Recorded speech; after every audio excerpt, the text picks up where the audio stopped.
Pastor Paulo, a gente vai falar bastante coisa sobre vida ministerial, mas a gente queria traçar um paralelo. Como é que era a vida do pastor Paulo antes da conversão, antes do encontro com Jesus, e como é que foi esse processo de conversão na sua vida? Bom, estava uma bagunça, mas eu vou tentar dar uma resumida aqui sem deixar o assunto sem compreensão. Eu estava no meio de uma confusão muito grande, pessoal. Eu estava vindo da perda de pai e mãe num intervalo de 5 anos, assim, da morte de um para o outro.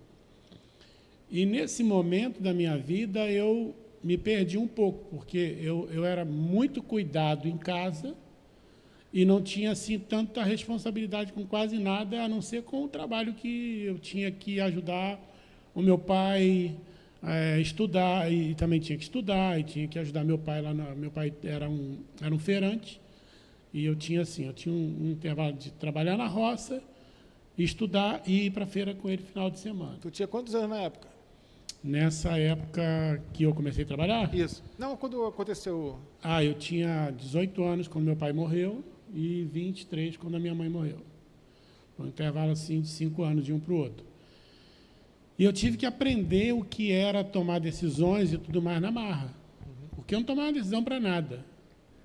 Para nada. Eu chegava em casa, prato na mesa, cueca com toalha lá no banheiro para tomar banho, aquela coisa de mãe de roça, né? Só que quando você se vê sozinho, A história muda. e agora? Como é que faz? E aí eu comecei a fazer algumas coisas que antes eu não fazia. Eu sempre gostei muito de jogar futebol, correr e caminhar. Ali em Vargem Grande a gente tem até hoje, lugares muito, muito bonitos ali. Mas eu gostava muito de correr.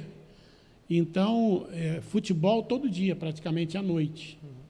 Tinha uns campos lá, tinha um campo, aliás, uns campos lá, em Vargem Grande, mas tinha um campo só que era iluminado. Então, à noite a gente jogava futebol naquele campo.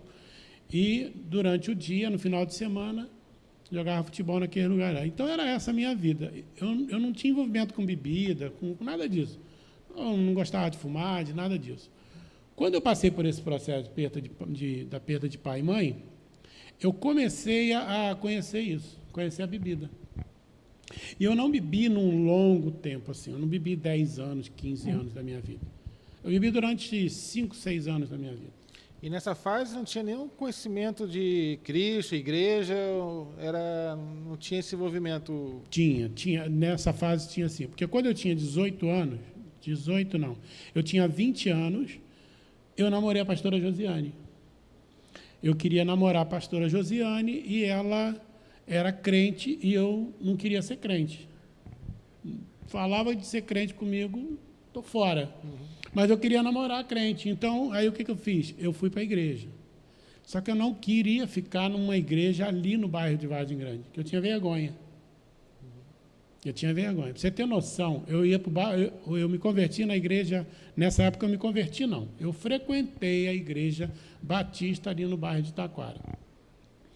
E nessa época eu tinha muita vergonha de ir para a igreja com Bíblia. E, assim, no inverno, legal, beleza. Eu pegava uma bíbliazinha que eu tinha desse tamanho, aquela de crente secreto, enfiava no bolso do jaleco, do casaco, um casaco que eu tinha de algodão, enfiava ali e ia para a igreja. Ninguém via nada. Mas como é que eu ia com esse casaco no verão para a igreja? Eu ia com o casaco no verão para a igreja, com a Bíblia de secreto dentro do bolso.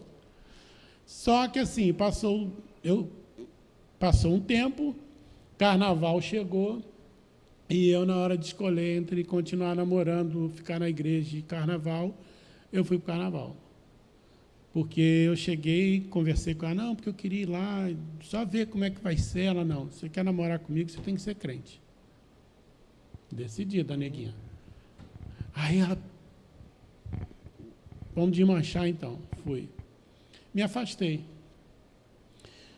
Nisso que eu me afastei, morre meu pai. Logo depois morre meu pai. 5 anos depois, morre minha mãe. E eu fiquei aí uns 2 anos, mais ou menos, morando só. Me encontrei com a Josiane na rua. E nesse dia foi muito engraçado, porque eu estava com um cigarro aceso na mão.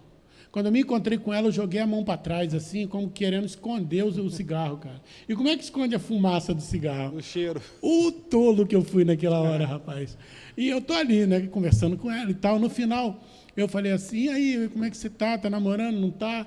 E já jogando um H ali, né? E ela, não tô namorando não, mas tô tranquila, não sei o quê.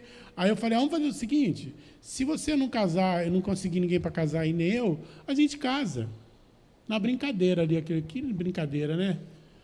Deus jogou uma unção ali naquelas palavras ali, que aí passou um tempo, eu estava numa festa, bebi demais, tomei um tombo de bicicleta, cada um cai daquilo que, né, de onde está montado. Paulo estava no cavalo, eu estava na bicicleta.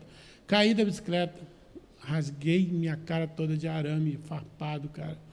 Cheguei em casa, dormi, acordei no outro dia, todo ensanguentado, e aí eu entendi o que eu estava precisando na minha vida. Eu levantei, o travesseiro estava agarrado no meu rosto, porque o sangue secou, e aí eu puxei aquilo, e eu fiquei pensando ali, como é que está meu rosto? Como deveria estar meu rosto? Eu fui até o banheiro, olhei no espelho, e aí eu olhei bem dentro dos meus olhos e falei, Satanás, nunca mais você vai fazer isso comigo.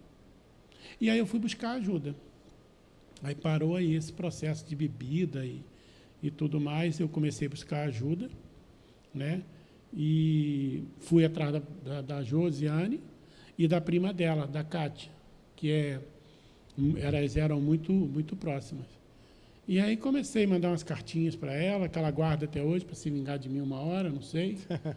Mas ela me ajudou nesse processo aí, no momento que eu precisei muito.